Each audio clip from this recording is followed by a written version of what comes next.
Our next speaker is one of those people.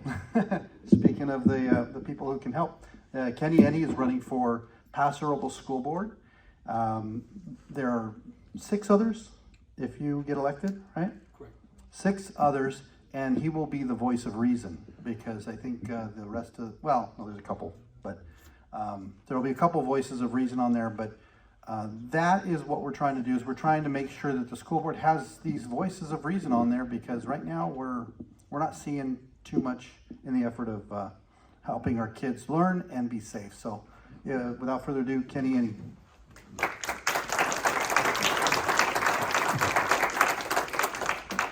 Good evening, everybody. I really want to start out first by thanking everyone for your well wishes, your prayers, and all your support.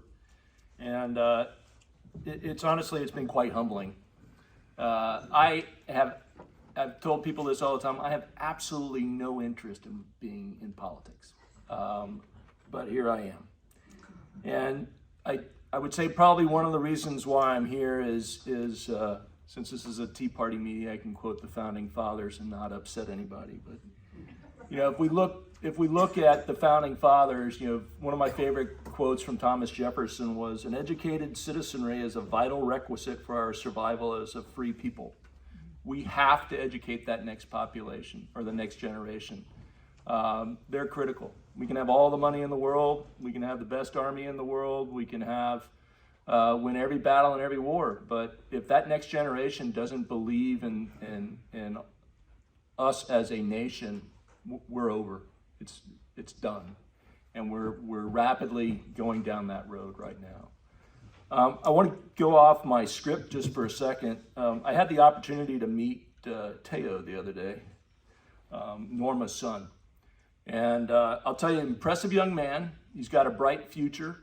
The thing that impressed me the most is he's teaching himself Arabic. So that in and of itself, having been in charge of language training for the Marine Corps, I found quite impressive. So Teo's going to start learning how to be a ranch hand part-time when he's not homeschooling. But I think it's important that we start figuring out how to reconnect all the different links that have been broken in our local community, and you know, start providing the young men and women outlets besides sitting on one of these in a room all by themselves. So I'm going to try to focus my talk tonight from the bottom up. So starting locally, here's our situation in the Paso Robles Joint Unified School District. Class of 2023 is going to graduate in June. They're going to have a 94% graduation rate, but only 25% are going to be proficient in math. So my question is, how did we get here? How did we get to a point where we as a community consider that acceptable? And how do we get to the point where nobody knew that only 25% of the student body was going to be proficient in math? We got here, one, because you had I think a deliberate effort on the part of the teachers union and the education mafia to essentially squelch that information. They don't measure, their metrics for success are not how well you do with reading, writing, and arithmetic. Their measurement for success is whether you graduate. Why is that? They get money based off of attendance. They don't get money based off of how well you do in school. And that's what's got to be fixed. When you look, you know, again, going back to Thomas Jefferson, I'm glad they're no. I always throw Thomas Jefferson out because I figure that's how you flush out the wokesters, because they get upset when they hear his name. But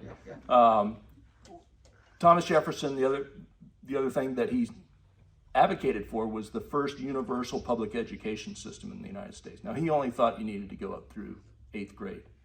But he said the purpose of a public education system should be to train a skilled force, a skilled labor force, teach you the basic disciplines of reading, writing, and arithmetic, and create a common citizenry for the nation. Are we doing any of those right now? No, we've failed at all three of those. We are not doing any of that. That's why you see more and more people leaving the public school system. Paso Robles Joint Unified School District, $13,817 per student per year. But the best you can get is a 25% math proficiency rate. So let's put that in business terms. I'm sure most of us have business experience. Many of you had your own successful businesses. But if only 1 out of 4 of your products met standard, how long would you stay in business? Not very long. And if it was a publicly traded company and you had a board of trustees that allowed a CEO to stay in that position and mismanage that production facility, how long would that CEO stay in position? He wouldn't. Otherwise, the shareholders would get rid of the board of trustees because the board of trustees won't get rid of the CEO. We don't look at education as a business, and we should. The community is who's supposed to be benefiting from Paso Robles High School. We are supposed to, when you look at those 75% of graduates this June, what are they going to do when they get out of high school? Well, it's probably safe to assume that most of that 25% is going to go off to college. How many are going to come back? That 75% are going to be the ones that most likely stay here. And right now, when I've had the opportunity to talk with some great teachers. I had breakfast on Saturday with a couple. I think the number I was told is between Skills USA and the vocational programs and the FFA, there are about 800 students out of the roughly 2,500 at Paso High School. I'm not worried about them. I think they probably have their stuff wired. They got strong family values, and they're pretty sure they know what they're doing in life. But you still have about 1,000 students in that high school, or let's just break it to the high school senior class of 400. So you've got probably 25% that are going to be FFA, Skills USA, and you've got 25% they're going to be going to college. What's that other 50% going to do? They have no skills. They haven't met the basic disciplines. And they probably can't agree amongst themselves what's the difference between a man and a woman anymore. I mean, we're failing on all fronts. That 50% is really who we're going to be left with. And they're going to get riverfront property under the Highway 46 bridge at the intersection of 101 and 46. Okay, going back to Thomas Jefferson, why is it vital that we have an educated population? They have to understand what their rights are. They have to understand what the Constitution allows them to do and doesn't allow them to do. And they have to have the basic skill sets to be contributing members of society. And that's where we're failing. I'm not going to blame teachers for this. I'm not going to necessarily blame the bureaucrats for this. I'm blaming all of us because we've allowed it to happen. It's complacency on our part. We've never asked the hard questions. I went last Tuesday to poke the school board in the eye. It's a bad habit I have. But it was the first time I could recall, and Dorian may correct me, but I probably watched a dozen YouTube videos of school board meetings. I attended 4 as a citizen, and I attended 3 as a board member.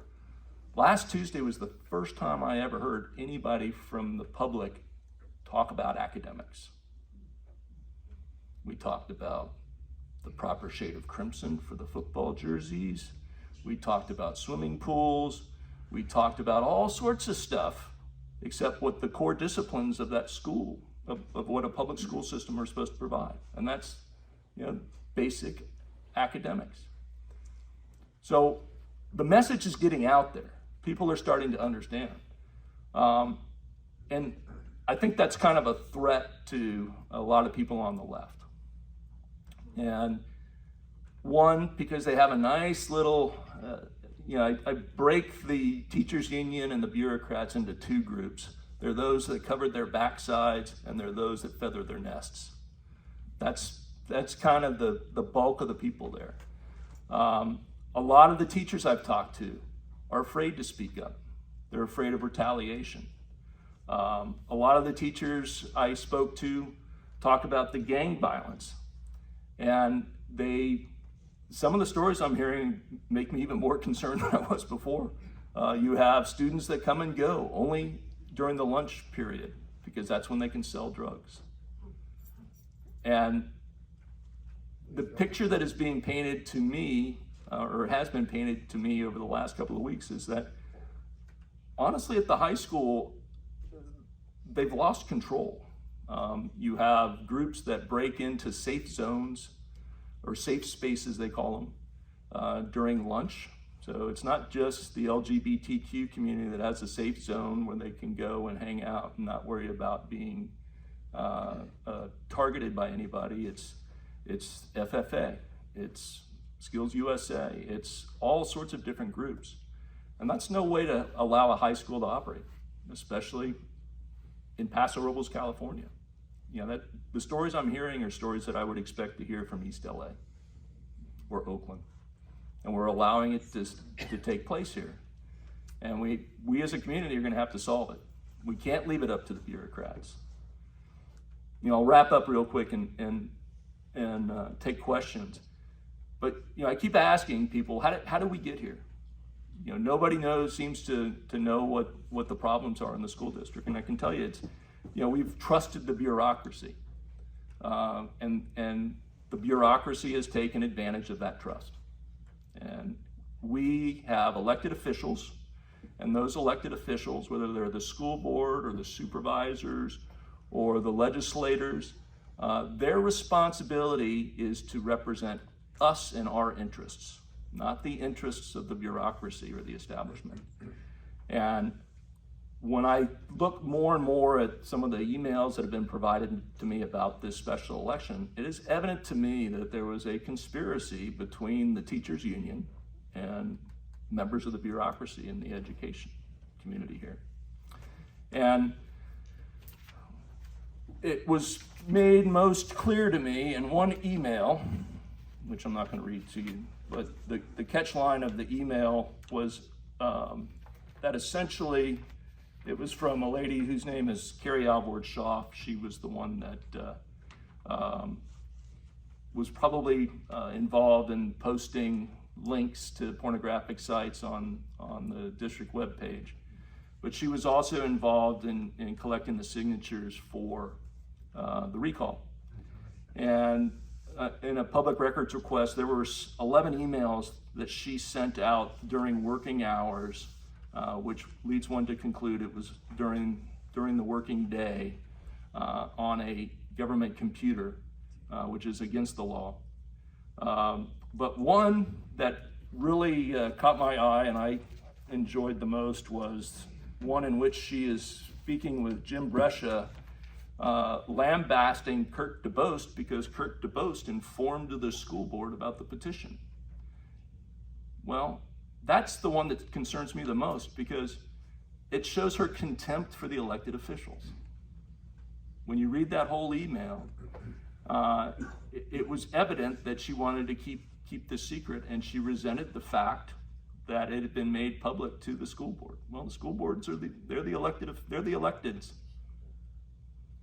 And so that's what we're facing. We have to understand that the viewpoint of the bureaucracy is that the elected officials are potted plants. They're there for window dressing. They're there to make the people think that they have a say. And it's gotten to that point because we've allowed it to happen. Because we go in and we complain about the color of crimson of the football jerseys and things like that, vice the fact that only 25% of the graduating class is going to meet the standards of math. So I will focus on the things that are important, and that is primarily the safety issue. There has to be zero tolerance for any gang activity. There has to be zero tolerance for any drug activity. I hate to be the bearer of bad news, but I would argue that it's probably going to get a lot better before it gets worse in this community. I think you said that backwards. A lot worse than better. Thank you. People in the listening audience would be going, what? It's going to get a lot worse before it gets better because we've lost control of our borders. This is a major intersection between north-south and east-west corridors. Gang members at the high school and middle school level are basically tied into cartels down in Mexico. That's the way it's always been worked. And you will start seeing, you saw probably in the mid 2000s, you had major gang wars in Salinas and Santa Maria because you had large agricultural populations there. Paso Robles has always been sort of a coveted area because of the intersection of 46 and 101. And if we don't start paying attention to it, it's probably, it will be worse. And the drugs will be coming in, and as we start sending mixed messages to our youth that we don't want you to do drugs, but we're gonna open up marijuana shops on Spring Street. When we start sending mixed messages like that, you're gonna probably start seeing, it's gonna probably take a tragedy, I'm afraid, before people wake up and decide enough is enough. So I appreciate your support. Prayers are most welcome, but really I think what we need is just to get the word out. Tell people about the election. I'm still amazed that there are people that don't know about it. I'm just focused on the core traditional American constituents. I'm not going to try to convince the teachers union or anybody else at this point that I'm right and they're wrong. So, but anyways, thank you. All right, do we have any questions? Thank you, Kenny. Okay, he's going to answer a few questions, so anybody who wants to ask a question, just raise your hand and I'll come over and hold the mic up. So.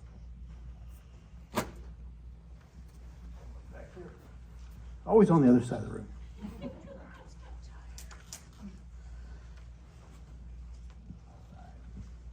Thank you. I don't live in Paso Robles, but I certainly will be praying for this situation.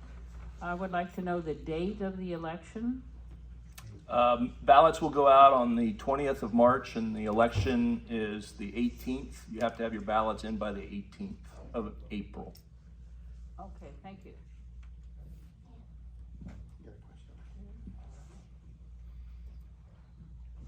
Hi, I like that you have a lot of signs out. I think you're doing a great job, but what is this oak tree thing? And do you need to take your signs down? And I know the other side is looking for anything, so I'll help you get some new signs, but I just wanted to know what was happening with that.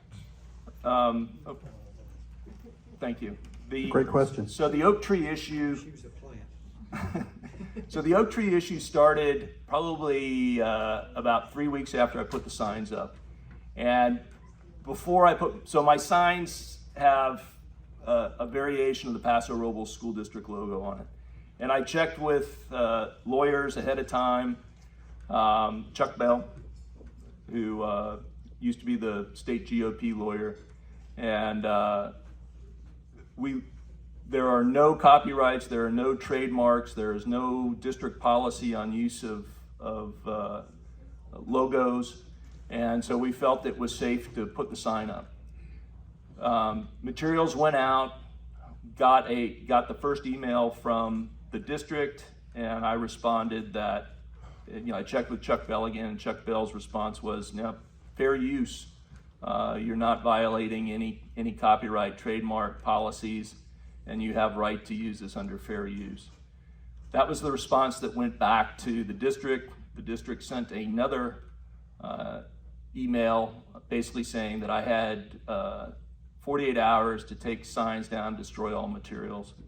And at that point I said, I will modify the big signs, but I'm not destroying anything, I'm not taking anything down. So that's when they published their little piece in the Paso Daily Press. And my question, it's a rhetorical question, but my question is, where was the outrage when they posted pornographic material on the district webpage? Why? This is like the biggest thing since, I'm calling it Logo Gate. They've made it this huge issue. But when you actually had children who were put in harm's way, they didn't want to say a word to anybody. I mean, I was in Kurt DeBose's office saying, you need to send a press release out telling parents that their kids may have gone into a chat room with 13 to 24-year-olds to discuss sex. They would not do it. But by God, you better not use that oak tree.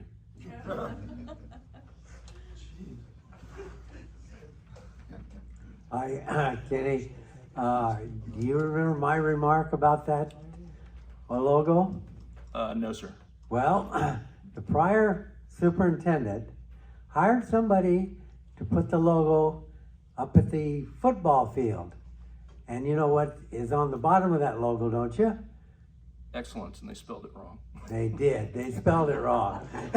Well, I did ask. I said, if I spell it with an A, will it be okay? Anyway, the other thing is, I was aghast because I knew Julian Crocker and all of his subsequent people involved, and I actually knew Jim Brushy when he was at the St. Rose, and the thing that disturbed me is all those superintendents have never endorsed another candidate ever before. Why are they endorsing your opponent? Well, my honest opinion is, again, it gets back into my theory of you have two camps. You have the CYA camp and the Feather Your Nest camp. And I'm afraid that when you start looking at the establishment, Brescia, Sane, Crocker, they share some blame in the current state of affairs. And I intend to hold everybody accountable. We have to fix this. And accountability really starts at the top. You have to clean out the top, and you have to make sure people know where mistakes were made, and then you have to fix them. I'm afraid that's probably why. I've never met any of them. The only time I ever talked to Jim Brescia when he was Personally acquainted with all of them. well, when he called to say that hey, we're booting you, I said okay. That was about the length of the conversation, sir. So. Last question right here. Okay, Kenny, you mentioned 25% proficiency rate. How about reading and reading and English? And where can we get that information that we If can you go, use if as you go, ammunition actually, if you go to my ourselves? webpage now, I've got it linked off of there. Say the name of your webpage. It's Kenney Enney, 4, PRJUSD.com. But if you go to the State Department of Education, you can search all the school districts and all the schools. And the most recent scores up there are 21-22. So I'm gonna mix up the district-wide English and the high school and the senior class English, but one's 50% and one's 52%. The highest English proficiency is Independence High School. They're at 60-something%. But within the last 2 years, you had a 15 percentage point drop in math. You had since 2017, having talked to some teachers, there was an effort to move out the old guard of sort of traditionalist teachers. And at that point, you can see a distinctive 15 percentage point drop in English scores as well. So, Okay, this is really the last question. yes, sir. Really not a question, it's a comment. If I remember my history right, 18th of April in '75 was Paul Revere's ride. Oh, that's true. Yeah. I was saying that I was the Paul Revere. Well, thank you very much.